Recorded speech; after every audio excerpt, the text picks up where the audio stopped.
તમારી વાડીએ આવ્યો. કેમ? તો હું મારા માણાથી હાવ કડી ગયો. મારી જેવું દુઃખ તો કોઈને નહીં હોય. હું તો હાવ ગળે આવી ગયો.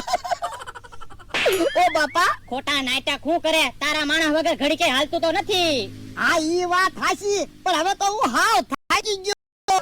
તો પણ તારા માણસને રજા આપી દે. રજા આપી દઉં તો ઈ રોયા કરે. એને મારી વગર નો ગમે. એવું કાઈ ન હોય.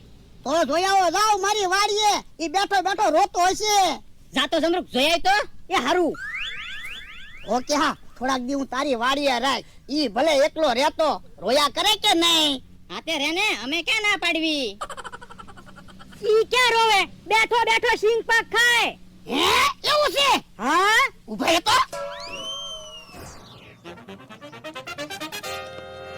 હે, ઓય બાપા, હું રિહાન વયો ગયો તો અહીંયા બેઠો બેઠો ખાય. એવું તમે નહોતું કીધું. હો રિહાન જાવ છો. પણ લે, તને એટલી નો ખબર પડી હું કેટલી રીહ કરીને ગયો તો પણ તમારે કઈન જવાય ને કે તમે રિહાન જાવ છો. એ હવે હું તને કઈ જાવ, હું રિહાન જાવ. બેસજે એકલો. લ્યો બોલો, રિહાની ક્યાં ગયા હશે? હવે પાછા આવશે કે નહીં આવે? મને તો એવું લાગે ભોળો ની નાટક કરે. ના ના, ભોળો સાસુ બોલતો હોય ને એવું લાગ્યું. ઈ આમ ભોળો આવ્યો. તો હું રિહાન આવ્યો ને, ઈ મેં એને કીધું નતું. એટલે હવે જાવ જોઈ આવો. બેઠો બેઠો રોતો હશે. જાતો તમે જોઈ તો એ હારું. હવે થોડાક દિવસ એને રોવા દેવો છે. એને ખબર પડે ને. આ તો જ એનામાં બુદ્ધિ આવશે. ઈ ક્યાં રોવે? શાંતિથી ખાટલામાં હૂતો છે. હે, એવું છે? હા, હાલો તો. ઈ તો કેહા કાકાને ને જમરૂક કાકાને બોલાવીને આવ્યા. એ બાપા, હું કઈ ગયો તો? હું રિહાન જાઉં છું તો અહીંયા શાંતિથી ખાટલે હૂતો. પણ તમે રિહાઈન વી ગયા તો મારે તો વાડીની ધ્યાન રાખવા અહીંયા રહેવું જ પડે ને કા જમરૂક કાકા? એ બાપા, તમે બે સમજો, તમે બે હરખા સવો. હાલ જમરૂક, આપણે વાડીએ વયા જાવી, નકર આવડા આપણને ગાંડા કરી દે હે. ઈ હાસુ, હાલ. રિહાઈન કેહા કાકાની એની વાડીએ હું કામ ગયા? ગામને દેખાડો હું કરો કે આપણે બાંધણ થેલી છે. આપણે એમાં ઠોહા હું મારે. તો પણ નાના છોકરાની જેમ રિહા હું. હવે હું થાકી ગયો. તો પણ હું તમને ક્યાં કામ કરવાનું કહું? શાંતિથી ખાટલે બેસતા હોય તો. એ હવે બેહવું નથી, ક્યાંક વયું જાવું છે.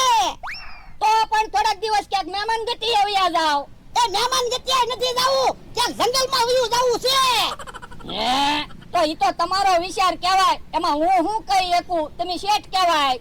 હે, કેમ બાતતા હોય એવું લાગે? એ બાધણે ચાલુ છે. કેમ હું છું? તો હવે હું હાવ થાકી ગયો, ગળે આવી ગયો આનાથી. તો પણ એને રજા આપી દો, હું તમારી વાડીએ કામે રહી જાઉં. એ મારે તો અહીંયા નથી રહેવું ને. મોટર ક્યાં છે? મોટરનું શું કામ છે? એ તમે મને જંગલમાં ક્યાંક મૂકી જાઓ. તો એમ કયો ને, લ્યો મોટર લેતા આવું. હે ભોળા દાદા, જંગલમાં તમે ક્યાં રહો? એ હું જ્યાં રહું ત્યાં તું બળતરા ન કરતો. પણ મારે ક્યારેક તમારું કામ હોય તો હું તમને ક્યાં ગોતીશ? એ તું ગોતવાય ન આવતો એમ કીધું ને. એ હારું. મમરાભાઈ મોટર લઈને આવે ત્યાં સુધીમાં છેલ્લી વખત બધાને મળી લો. જો બોલો, સાસુ ભોળા દાદા રિહાઈન ક્યાંક વયા જાહે કે હું તો મારે 500 વીઘા જમીન આવી જાહે. આવો ભોળા દાદા, કેમ આવ્યા? એ મારે ક્યાંક વયું જવું ને તો તને મળવા આવ્યો. શું કામ? તો હું મારા માણાથી હાવ કંટાળી ગયો. તો પણ એને રજા આપી દો ને. પણ હું એને કઈ નથી શકતો. કેટલા વર્ષથી મારી વાડીએ કામ કરે ને એટલે. તો ઢીબ્બાનું ચાલુ કરો તો એ સુધરશે. ઢીબવાનું તો હું હમણાં ચાલુ કરું, પણ મને બીક લાગે. એને મને ઢીબી નાખ્યો હોય તો. પણ તમે શું કામ દીવો? હાલો હું તમારી હારે આવું. એમ મને વિશ્વાસ ન આવે. તું મને મૂકીને ક્યાંક વયો ગયો હોય તો. અરે નો જાવ તો આ પસંદ. બસ હવે મને વિશ્વાસ આવ્યો. નકર અત્યારે માણસ બોલીને ફરી જાય. હાલો હમણે એની ખબર. ભોળા દાદા અમથાને હું કામ લઈને આવ્યા છે?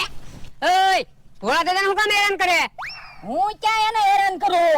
હવે હેરાન કરે છો ને. તો પણ મને કહેવાય ને, અમથાને કહેવા હું ગયા. એ બાપા, હજી પાછો ભોળા દાદા હમણાં તો ક્યાં કરે? અને પાછો મને ટોહા મારે. તું છે ને ભોળા દાદાને એકલા નો સમજતો. હવે હું એની હારે છું. હું એની હારે જ છું. કાઈ નહીં, તું તો મને રોજ હેરાન કરે. અમથોય તમારો દુશ્મન જ છે. આપણે હવે દુશ્મન નથી, હવે અમે બે પાક્કા ભાઈબંધ છીએ. તો અમથો હવે તમારો પાક્કો ભાઈબંધ છે ને? હા, તો એને કહેજો ઈ તમને રાંધીને ખવડાવશે. અંતા મને ધક્કા મારે. ઊભો રહે તો તું. ઓય બાપા, ઓય બાપા, ઓય બાપા, ઓય બાપા. કેમ પણ ભોળા દાદા એને ઢીબી નાખ્યો ને? હા હો, તો હવે આમ જ રહેવાય. તમે તો શેઠ છો. એ હાસુ.